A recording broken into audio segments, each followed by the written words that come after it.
বন্ধুরা, তোমরা সবাই কেমন আছো? আশা করি তোমরা সবাই ভালো আছো। তো আজকে তোমাদের জন্য একটা নতুন রেসিপি নিয়ে এসেছি, সেটা হচ্ছে বুঝতেই পারছো তোমরা আম দেখে। তো আজকে আমরা বানাবো আমের ঝিলি। তো সেই ভিডিওটা তোমাদের সঙ্গে শেয়ার করবো বন্ধুরা। তো চলো, প্রথমে দেখো আমরা আমগুলোকে ভালো করে সেদ্ধ করে নিয়েছি জলের মধ্যে। তারপরে সেইগুলোকে আস্তে আস্তে করে চোখলাগুলো ছুলে নিচ্ছি এবং ভেতরের যে অংশটা আছে আমের সেগুলো আস্তে আস্তে আমরা বের করে নিচ্ছি। আর আটিগুলোকে আমরা আলাদা করে নিচ্ছি, কারণ আটিগুলো দিলে যেহেতু একটু তেতো লাগবে, সেই জন্য আমরা আটিগুলো বার করে আমের যে তোমার হচ্ছে কি অংশগুলো আছে ভেতরের শ্বাসটা, সেই শ্বাসটা বের করে নিলাম। আর এইভাবে আমরা সবকটা আমকে এক এক করে ছাড়িয়ে নিচ্ছি। তো দেখো বন্ধুরা, দেখতে থাকো।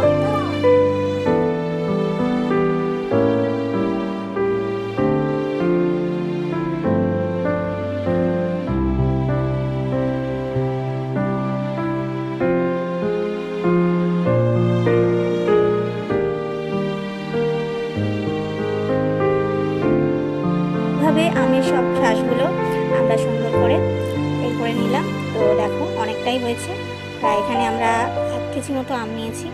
1 কেজি এটা একটু বেশি আর কি, ধরো 1 কেজি রসুন মতো হবে। আর এদিকে দেখো শুকনো লঙ্কা নিয়েছি, আর এখানে নিয়েছি মৌরি। এটাকে ভালো করে ভেজে নিলাম, ভেজে এটাকে পেস্ট করে নিলাম। তো দেখো কি সুন্দর কালারটা হয়েছে। আর এদিকে কড়াই বসিয়ে দিলাম, তারপর কড়াইয়ে সরষের তেল দিয়ে দেবো। তেলটা গরম হতে দিচ্ছি। তেল বসিয়ে তেলটা গরম হয়ে গেছে। তো এবার এর মধ্যে 2টো শুকনো লঙ্কা, একটা তেজপাতা আর একটুখানি জিরে দিয়ে, সাদা জিরে দিয়ে ফোড়ন দিয়ে নিলাম। তো ফোড়নটা দেওয়া হয়ে গেছে।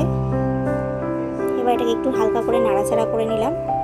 তারপর এই যে আমের শ্বাসগুলো যেগুলো আমরা সেদ্ধ করে নিয়েছিলাম, সেইগুলো এই ফোড়নের তেলের মধ্যে দিয়ে দেবো।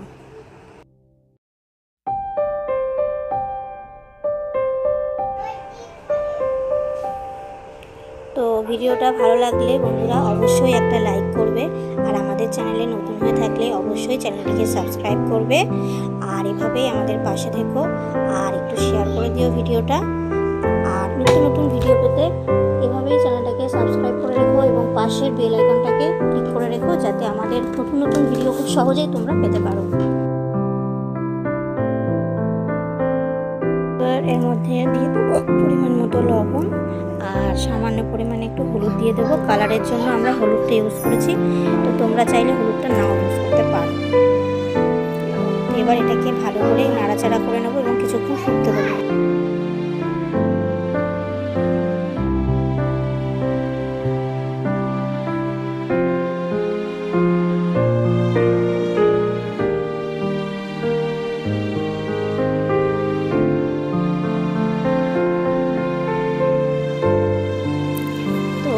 অনেকটাই আমাদের এই আমের শ্বাসটা ফুটে এসছে।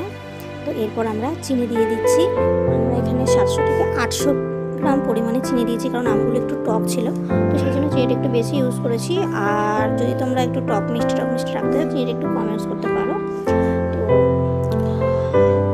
চিনিটা দিয়ে ভালো মতো নাড়াচাড়া করে নিলাম কিছুক্ষণের জন্য, প্রায় 10 থেকে 15 মিনিট।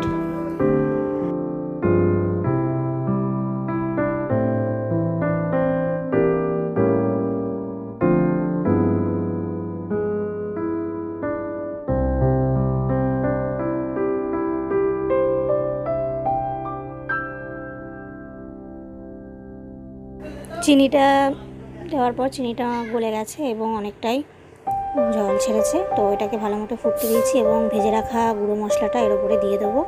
এবার এই গুঁড়ো মশলাটা দিয়ে কিছুক্ষণের জন্য নাড়াচাড়া করে নেব। আর অনেকটা মাখা মাখা হয়ে আসলে তারপর আমরা সেটাকে নামিয়ে নেব। তো আমাদের আমের ঝিলিটা প্রায় হয়ে এসেছে বন্ধুরা। তো ভিডিওটি কেমন লাগলো অবশ্যই একটা কমেন্ট করে জানিও, আর ভিডিওটি ভালো লাগলে অবশ্যই একটা লাইক করে দিও।